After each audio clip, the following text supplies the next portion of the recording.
Vladimir, você deseja algum tipo de apresentação específica? O que que você Não, deseja? nenhum detalhe. A lista pode ser grande demais. Perfeitamente. Então, vou repetir aquela que está lá na. Opa, podem começar. Vamos lá. Boa tarde a todos. A Comissão de Direito Internacional do OAB do Rio de Janeiro tem a satisfação de receber hoje o professor Vladimir Feijó, advogado e analista internacional, que vai comentar conosco sobre o conflito russo-ucraniano. Trata-se de um conflito hoje, de certa forma, invisibilizado, né, pela magnitude na mídia que dá-se hoje ao conflito entre Israel e o Hamas. No entanto, nós sabemos que se trata de um conflito contínuo, duro, uma guerra fratricida, cujas consequências para a comunidade internacional podem ser bastante nefastas. Nesse sentido, para que nós possamos compreender melhor, né, os eventos que se passam no leste europeu e muito particularmente em solo ucraniano, é que eu tenho a imensa alegria de receber o professor Vladimir Feijó. Vladimir, muito obrigado pela sua presença. A palavra é sua.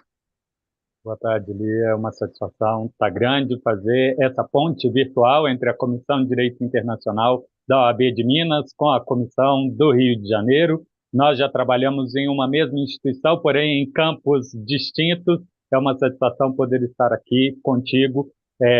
Agradeço também, em seu nome, toda a comissão pelo convite e também todas aquelas e aqueles que estejam nos assistindo de forma síncrona ou depois da gravação que fica no YouTube. Bem, eu posso trazer diferentes perspectivas desse conflito, mas claro, como nós estamos em um universo típico de direito internacional, ou esperamos, né, de estudantes e bacharéis em direito, comecemos pela análise de direito internacional. Não podemos deixar de citar a potencial visão deste como sendo uma situação de agressão, agressão territorial do território ucraniano por parte da Federação Russa. Esse tipo de ação é regulamentado não só do direito internacional humanitário, mas também dentro do Tribunal Penal Internacional como um dos tipos. Infelizmente, nenhum dos dois estados em questão é membro, parte deste tribunal, e, portanto, se a gente fosse seguir a rigidez do tipo penal, isso ficaria à parte. Porém, o histórico de usos e costumes, que é uma fonte plenamente aceita do direito internacional público, isso é um caso típico de agressão, independente de eventual argumentação que a Federação Russa dê de intervir no território estrangeiro, dizendo que é uma operação especial apenas para acabar com a capacidade bélica nazista, neonazista, discriminatória, de perseguição de povos de etnia russa dentro do território ucraniano. O que a gente viu na sequência foram a realização de referendos e subsequente anexação do território de 4 oblastes da Ucrânia à Rússia, sem contar, óbvio, né, aquilo que já havia acontecido em 2014, não é uma semelhança muito próxima, mas ainda assim com o Oblast da Crimeia, então seria agora o quinto, e, de alguma forma, atos e falas sucessivos mostram que a Federação Russa está preparada não só para expulsar as tropas ucranianas desses oblastes anexados, mas segue dizendo que um dos outros objetivos da operação especial é tornar a Ucrânia neutra, é inviabilizar a sustentabilidade de qualquer força armada desse país e certamente também indícios que pretende derrubar, ou seja, uma mudança de regime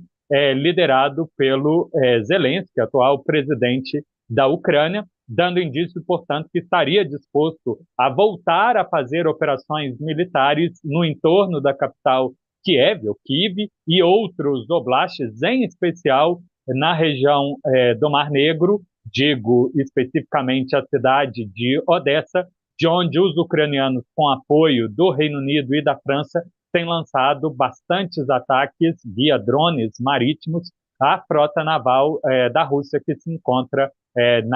naquele corpo de água. Então, sobre essa perspectiva de agressão, a gente tem plenamente viabilidade de compreensão que nós estamos diante esse Instituto do Direito Internacional. A outra questão que eu gostaria de trazer para a discussão tem conexão também com a matéria de fontes do direito internacional público, especificamente a adoção dos princípios gerais e também do direito de legação, que porventura pode resultar em tratados internacionais. Dentre outras falas do Vladimir Putin ao longo da última década, ele cita bastante as negociações da ruptura da União Soviética com os países do Ocidente, especificamente para negociar a incorporação da Alemanha Oriental à Alemanha e, de alguma forma, um compromisso de boa-fé do Ocidente, pelo que alega a Rússia, de que não haveria futuras expansões da OTAN,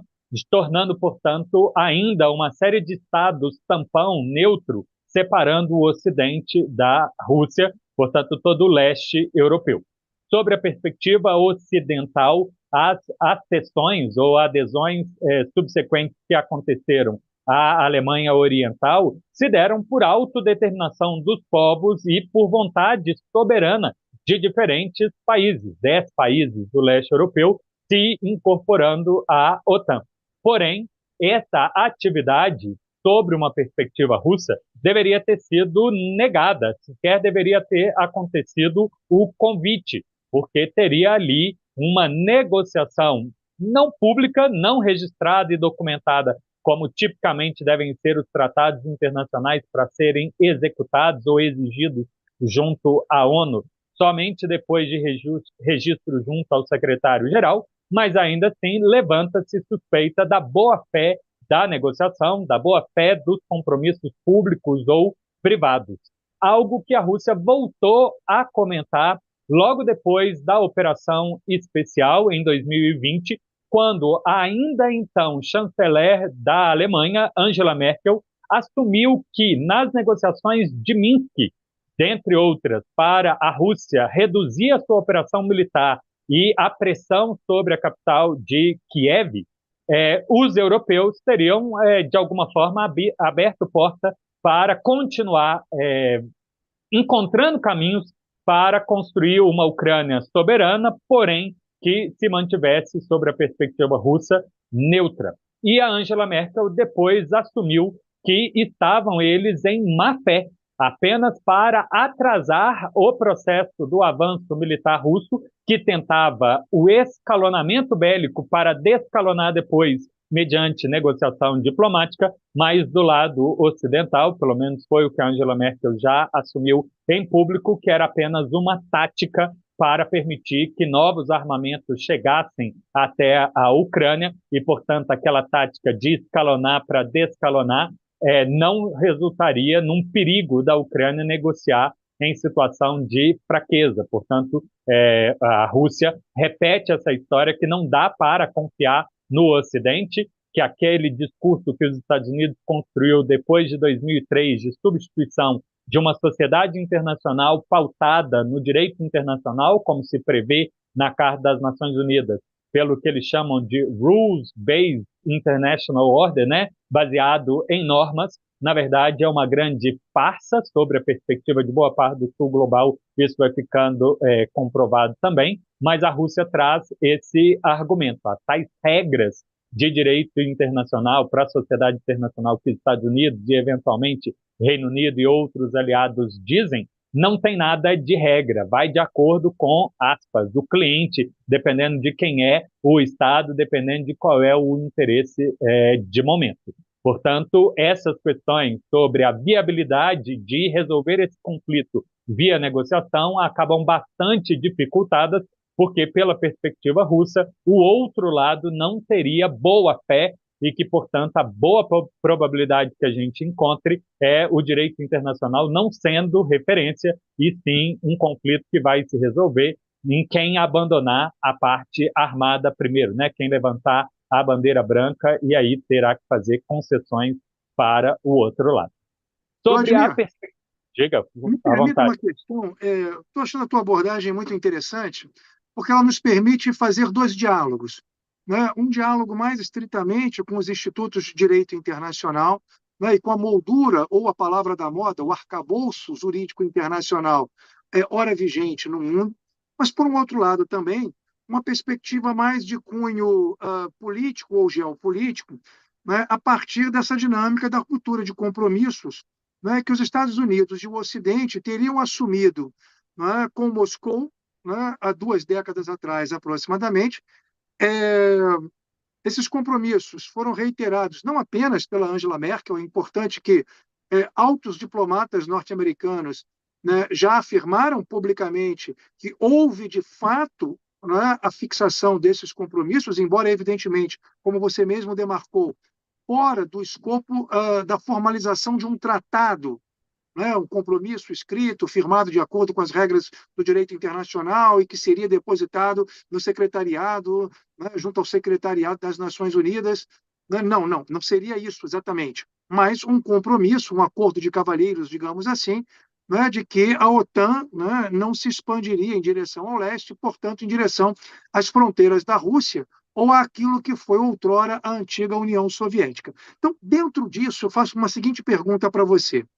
Considerando aquilo que os Estados Unidos fizeram em Cuba, na crise dos mísseis nos anos 60, né, e efetivamente a possibilidade que nós temos, bastante plausível, de que houve esta ruptura de compromissos por parte do Ocidente, Estados Unidos e Inglaterra adiante, mas do Ocidente, né, em relação a Moscou, a Rússia tinha alternativas que não a utilização dos seus fartos recursos bélicos, né, para evitar que a OTAN, que digamos assim, uma irmã siamesa da Rússia, até pela origem comum no russo de Kiev, né, ingressasse na aliança militar do Ocidente, capitaneada pelos Estados Unidos e pela Inglaterra, muito particularmente? E obrigado pela pergunta, e vinha mais ou menos na sequência que eu diria. Como formado em relações internacionais, que sou especialista, já fui professor bastante tempo na temática, eu fui obrigado, quando lecionei organizações internacionais, de escrevê-las sobre a perspectiva de teorias. Então, eu fui me aprofundar nas teorias de relações internacionais, além daquilo que eu havia visto no bacharelado. E, como consequência, eu traria aqui essa divisão. O direito internacional é a base da teoria de política internacional chamada liberalismo, o liberalismo internacionalista, que trabalha com o pressuposto básico, que a relação entre Estados é conflituosa. Sempre tem um contraponto em discussão. E a gente pode usar o conceito da Corte Permanente de Justiça Internacional, o que é um conflito ou disputa internacional. Só que os países cientes da interdependência e da possibilidade de um jogo de soma diferente de zero optam pelo direito como a ferramenta de engendrar, de arranjo ad hoc, a uma instituição lato sensu e, eventualmente, até uma instituição stricto sensu para forçar os países, como o direito internacional faz, na medida em que há um tratado, a congelarem a sua vontade política enquanto são parte do tratado. Então, essa perspectiva liberal trabalha com a perspectiva um tanto quanto utópica que o futuro pode ser melhor na base da construção de uma confiança, de uma credibilidade e ferramentas jurídicas para não só a gente ter na norma, para inglês ver, mas um conjunto de instrumentos para exigir o seu cumprimento. Por outro lado, a outra grande vertente teórica de relações internacionais se diz realista. E, sobre essa perspectiva, qualquer momento de paz ou aparente cooperação apenas acontece porque um dos estados em conflito, em disputa, não tem perspectiva de vitória. E, portanto, aos poucos, os estados vão acompanhando a sua relação e o seu status de poder com os demais, se forçando a se enxergar como não soberanos, soberanos,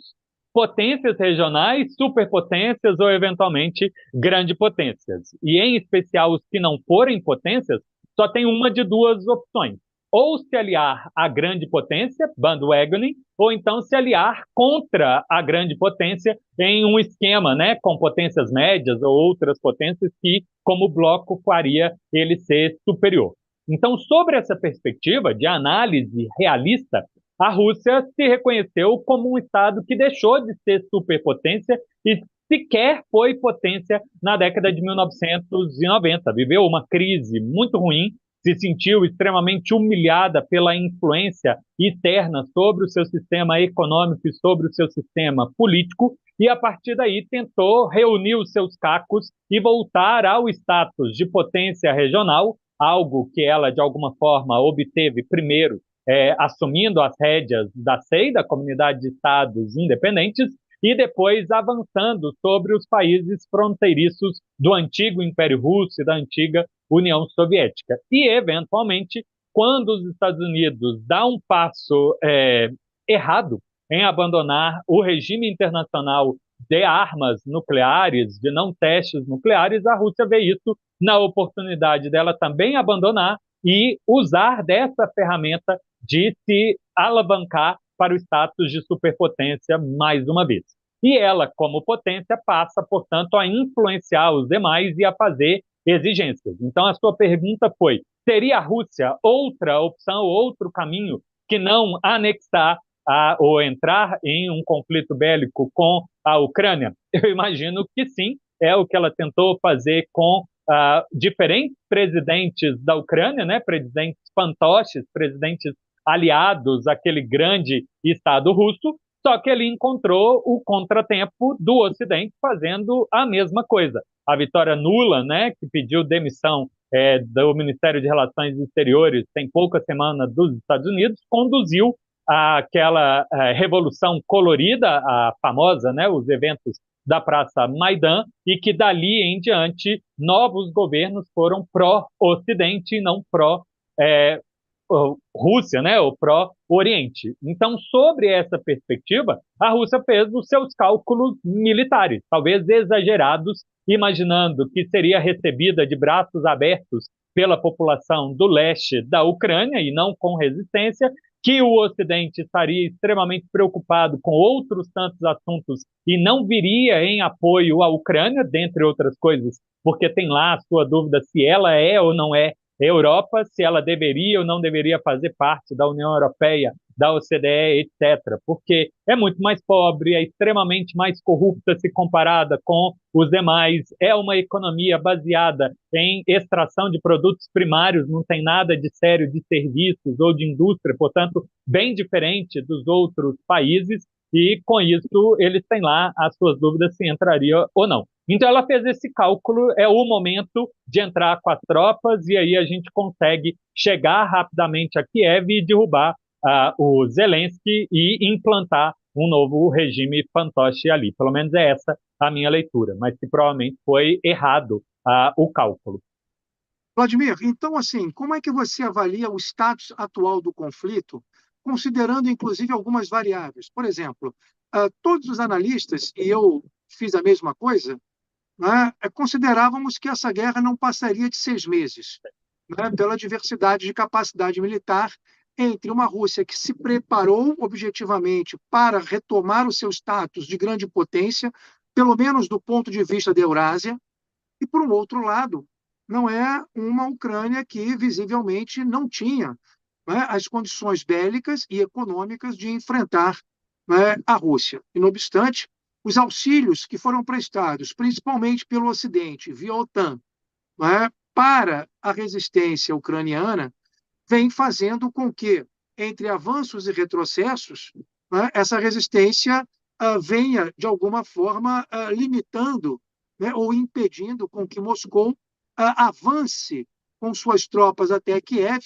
e materialize esse projeto de construir, a partir de Kiev, um governo títere, né, de Moscou, ou seja, um governo títere da própria Rússia, né, que afaste, tanto quanto possível, os interesses ocidentais que existem ali, os mais diversos, inclusive pelo fato de ser a Ucrânia,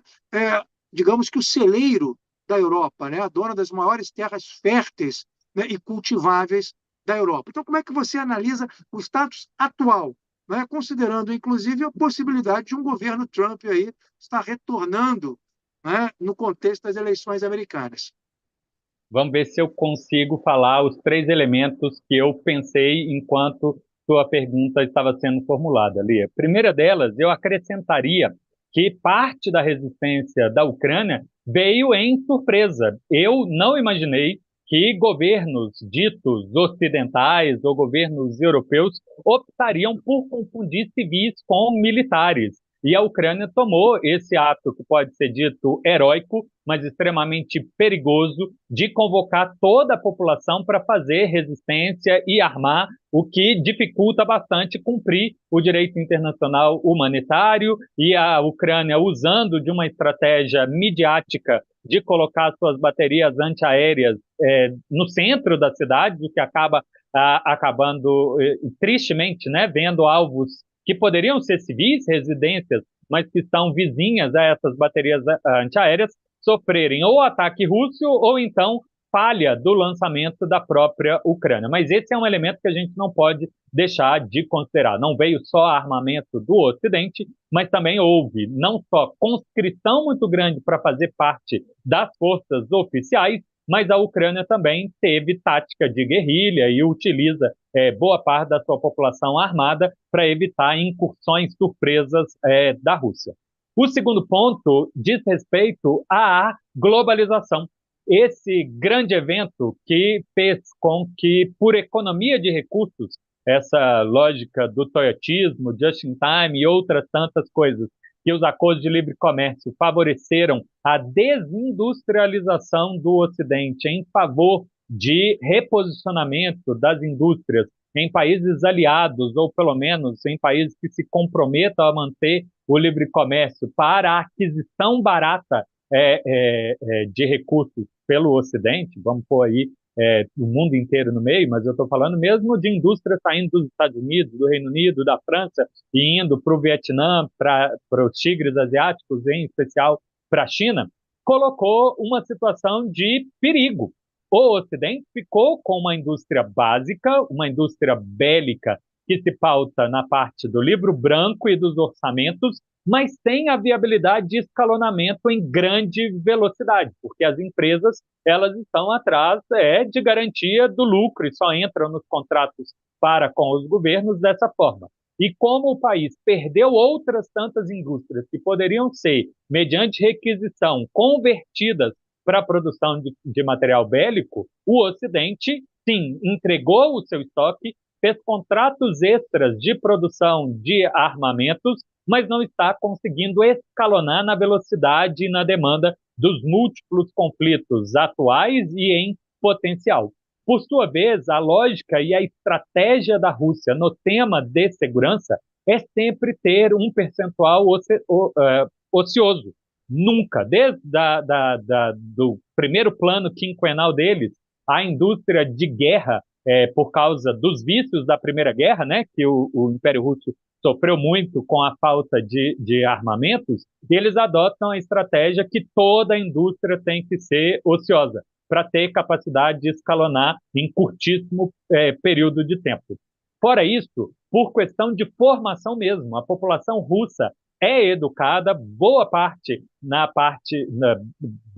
um segmento muito grande na parte de engenharias ou tecnológicos, que dá a ela grande possibilidade também de converter outras indústrias, porque tem pessoal qualificado para assumir. Então, se no ano de 2021 a gente viu a Rússia sendo repelida pela Ucrânia, na primeira metade de 2022, né? Isso acontecendo, e na primeira metade de 2023 também, as coisas começaram a mudar na segunda metade de 2023 e agora, com a Rússia produzindo muito mais armamento do que a Ucrânia possui e em grande perigo, por causa disso, da Rússia adotando essa estratégia de ir eliminando pessoal humano, usando de grande potencial que tem, e empurrando aos poucos a fronteira do combate e inviabilizando a sustentabilidade da guerra. A Ucrânia, por opção, não conscreveu ainda pessoas abaixo de 23 anos de idade, mas o exército atual dela está com a idade média de 43 anos de idade, o que significa que ela perdeu já a geração dos 30 anos, dos 40 anos, estamos falando não só de homens, mas também de mulheres, e se precisar convocar mais, ainda perderia essa geração da faixa dos 20 anos, sem contar os milhões que já emigraram do país talvez estão bem alocados em outros países e talvez não vão querer voltar, até porque a gente não sabe exatamente qual seria o território e a viabilidade econômica ali. O terceiro tema que eu gostaria de trazer sobre a situação atual é o que eu julgo, e alguns analistas, inclusive dos Estados Unidos, julgam uma política maluca de lideranças europeias de colocar tropas europeias dentro da Ucrânia, porque a Rússia insistentemente já avisou duas coisas. Primeiro, porque eles seriam alvos prioritários, e morrendo militares da OTAN, isso forçaria o envolvimento dos Estados Unidos, que é um país que não tem interesse de fazer isso, porque tem outras prioridades. E como você bem disse, Lia, especificamente, estamos com a possibilidade, não pequena, do Donald Trump voltar, e ele enfatiza que a Rússia não é inimigo histórico dos Estados Unidos. Quem expõe a uma ameaça efetiva é a China. E essa postura do Biden de apoiar a Ucrânia, impondo sanções à Rússia, simplesmente jogou a Rússia no braço da China e acabou tornando a China muito mais forte do que ela estava e, portanto, muito mais instável para os Estados Unidos. E nesse tema da presença de tropas da OTAN, o que a gente tem escutado nas duas últimas semanas é uma retórica de emprego de armas nucleares. Não as armas táticas para tentar eliminar tropas, não aquelas armas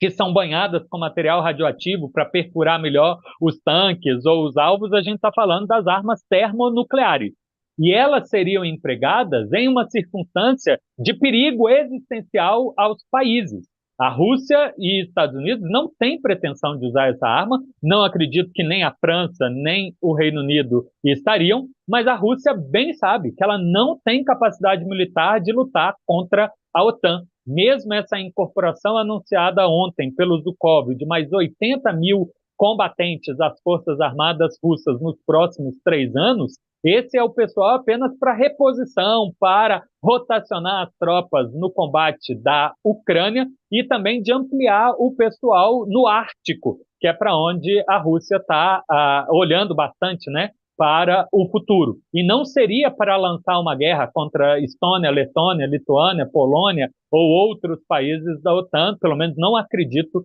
que seja isso, apesar que os europeus têm medo que isso aconteça. E se de fato houver uma guerra geral, OTAN versus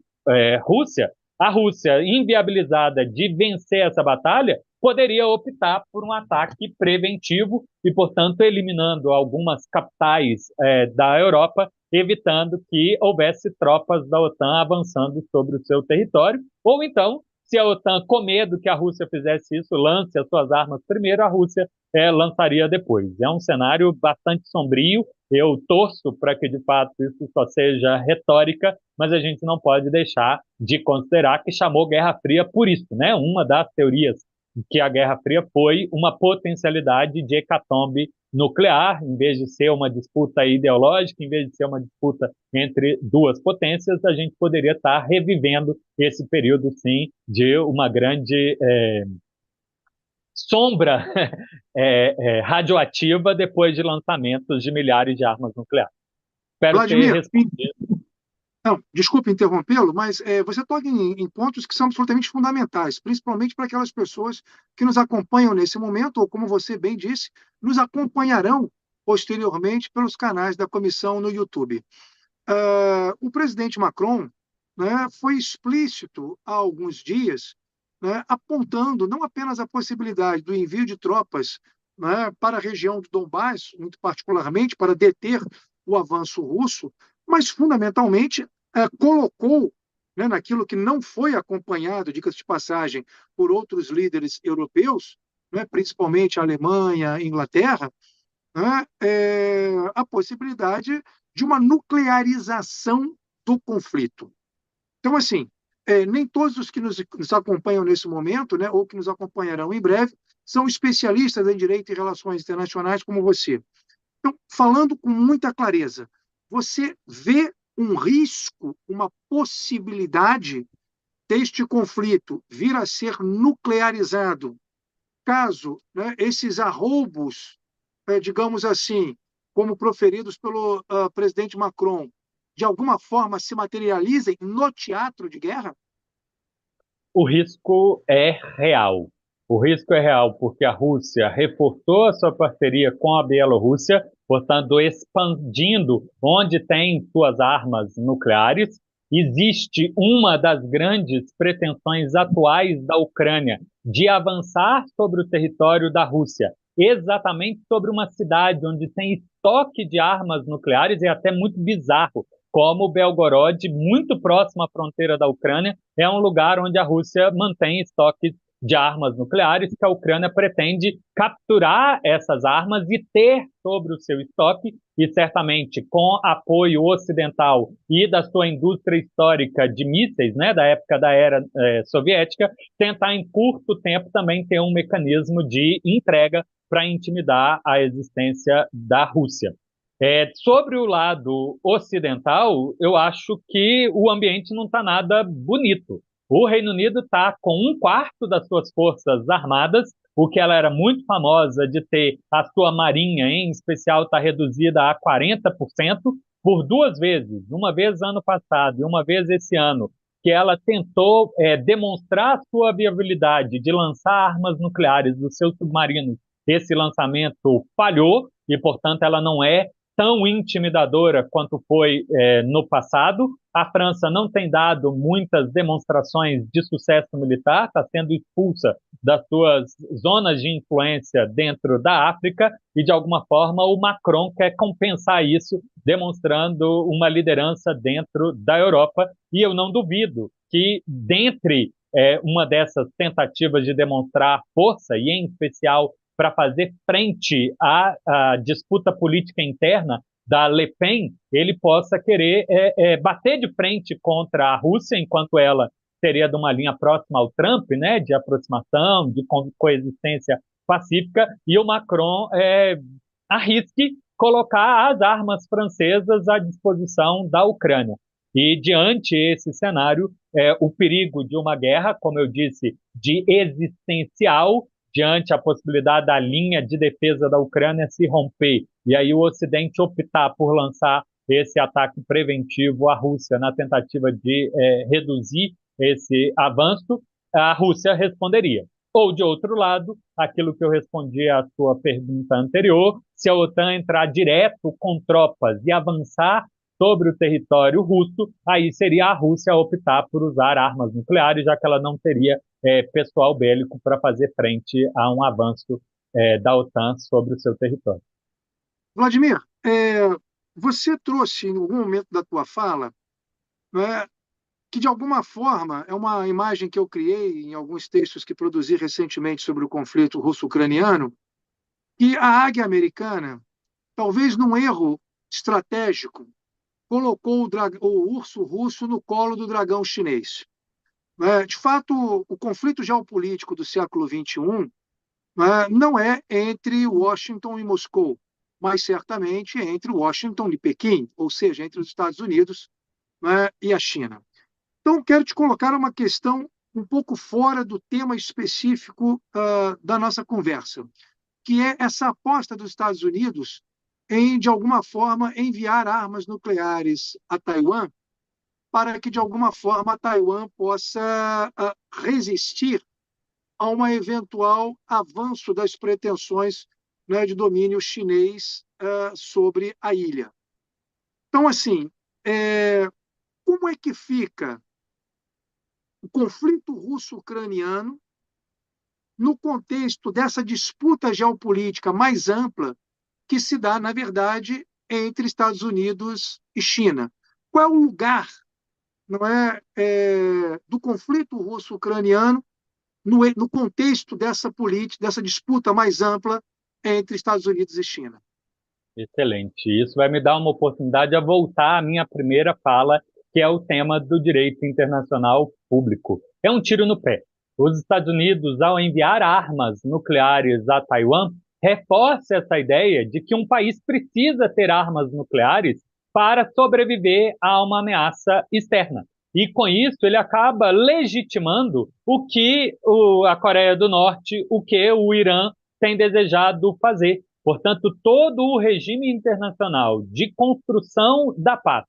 buscando, dentre outras coisas, limitar material de entrega, mísseis, né, que o Brasil, inclusive, está sob sanção internacional e tem bastante dificuldade de desenvolver os nossos lançadores de satélites por causa disso. Mas também de produção de energia atômica, com o perigo dela ter uma destinação de ameaça de outros países, mesmo que a gente tenha já falado aqui sobre a possibilidade de defesa, você põe por chão toda a justificativa das sanções que esses países estão sofrendo e, como um todo, o direito internacional volta a aparecer apenas a regra do mais forte. Portanto, cria o direito internacional, impõe o direito internacional quem é poderoso. Então, na prática, ele volta a ser apenas discurso e não realmente alguma coisa que constrói perspectiva de cooperação, de expectativa de comportamento entre os membros da sociedade internacional. Voltando ao núcleo da sua pergunta, como que fica a guerra da Ucrânia sobre o cenário expandido do conflito Estados Unidos e China, a gente deve incorporar ainda a situação no oeste da Ásia, especificamente a situação de Israel com o entorno, né, e os países do chamado eixo de resistência, porque na tarde de ontem deles, né, aqui ainda era manhã, teve um encontro firmado em Omã da China, da Rússia e dos hutites, demonstrando que o circo,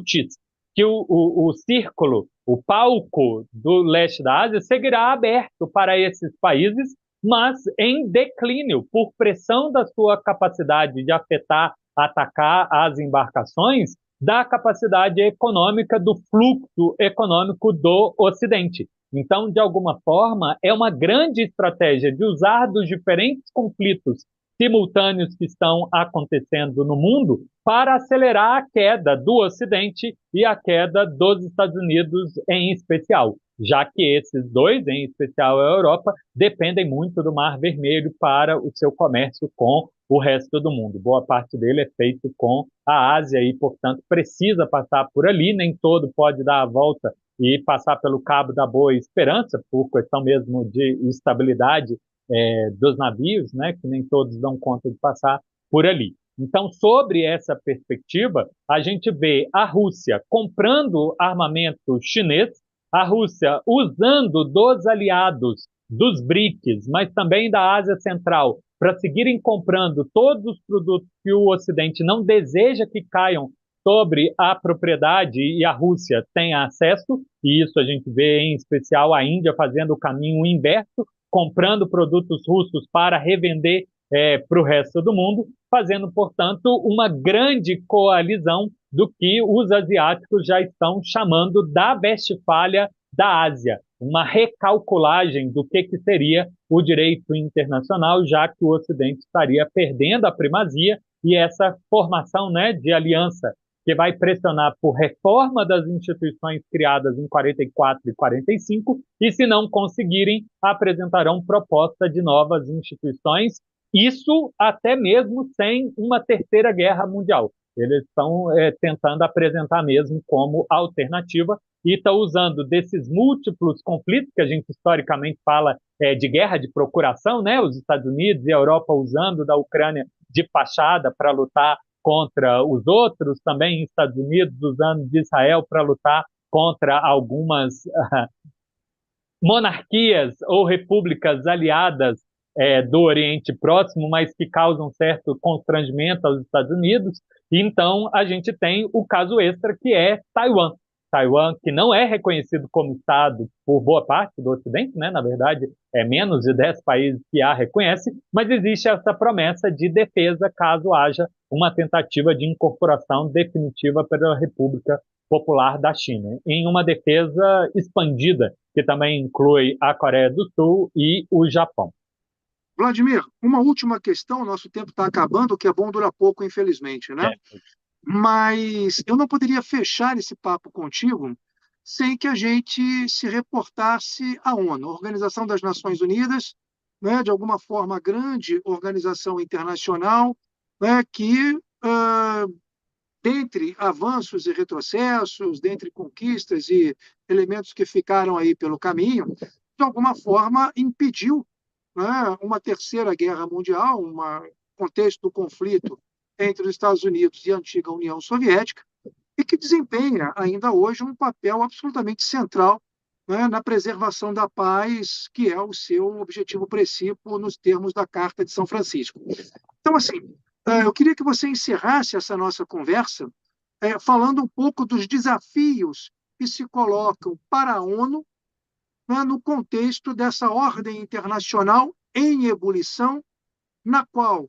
né, as velhas bases do direito internacional, assentadas desde a transição do século XVII para o século XVIII,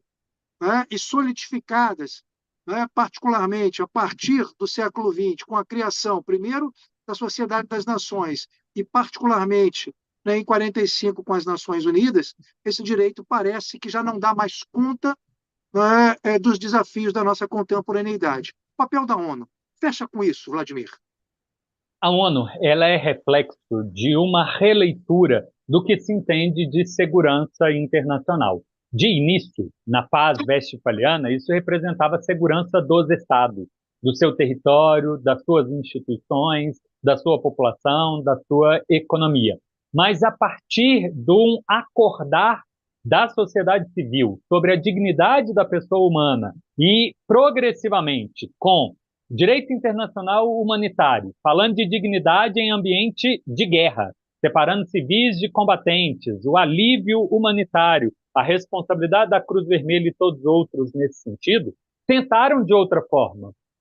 1919 foi esse o caso, de início, na Organização Internacional do Trabalho, de ser um grande foro para tentar condicionar todos os países a avançar a segunda dimensão dos direitos humanos, sobre a ordem econômica, negociado, para de alguma forma você criar um clima econômico que evitasse uma próxima guerra, e a Liga das Nações deveria ter contribuído para a descolonização e para o fim da diplomacia secreta. Porém, ambas, OIT e Liga das Nações, falharam porque elas não conseguiram abarcar todos os países do mundo, e a manutenção daquilo que é sociedade internacional sobre a perspectiva ocidental, apenas os que importam depois do Congresso de Viena de 1815 e não tendo todos, foi ruindo esse sistema. Por isso que nasce a ONU, sobre uma perspectiva de segurança humana,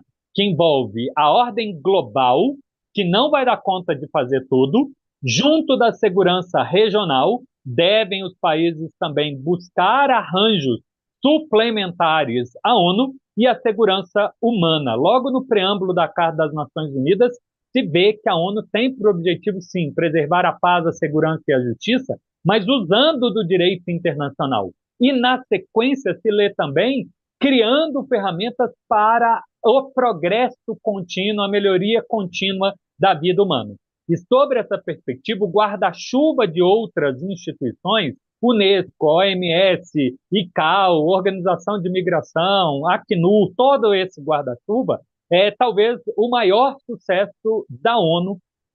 em especial depois que a gente teve as metas do milênio muito bem sucedidas, de tirar de inglês ver os direitos humanos para compromissos métricos, de cortar pelo menos pela metade certos problemas em 15 anos, que a gente lançou a meta do desenvolvimento sustentável. Essas não muito bem sucedidas, talvez porque foram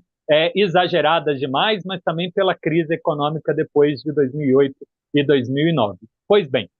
mas sobre essa perspectiva, eu acho que a ONU não está tanto em perigo. Ela está em perigo naquele núcleo que eu falei, que é o da segurança coletiva. A ONU começa com 51 países. Ela tem, na década de 60, uma primeira reforma da sua carta para ajustar os órgãos representativos, tanto o Conselho de Segurança quanto o Conselho Econômico, Social e Cultural. Com a descolonização, aumentam os membros e aumenta aquela representatividade que eu falava. Enquanto a Liga das Nações praticamente só tinha países ocidentais, depois que o Japão saiu, né, ficou só ocidentais mesmo, a ONU tentou não ser assim. Começam 11 países, as 5 potências e outros 6 eleitos. Mas na medida em que o número de estados aumentam, passam a ser 10 eleitos. Na década de 70, o ECOSOC aumenta. mas o Conselho de Segurança não aumenta. A gente tinha, à época, 110, 111 estados, e hoje são 193. Aqueles 15 são pouco representativos da diversidade do mundo. E o outro grande tema é o poder, que passou a ser extremamente abusado depois da Guerra da Coreia, do exercício do veto. Então, não são só aqueles 5 as potências, não são aquelas potências confiáveis o suficiente que vão se abster quando tiverem interesse geopolítico do caso, deixando que os demais decidam, fazendo com que a ONU esteja em extrema crise.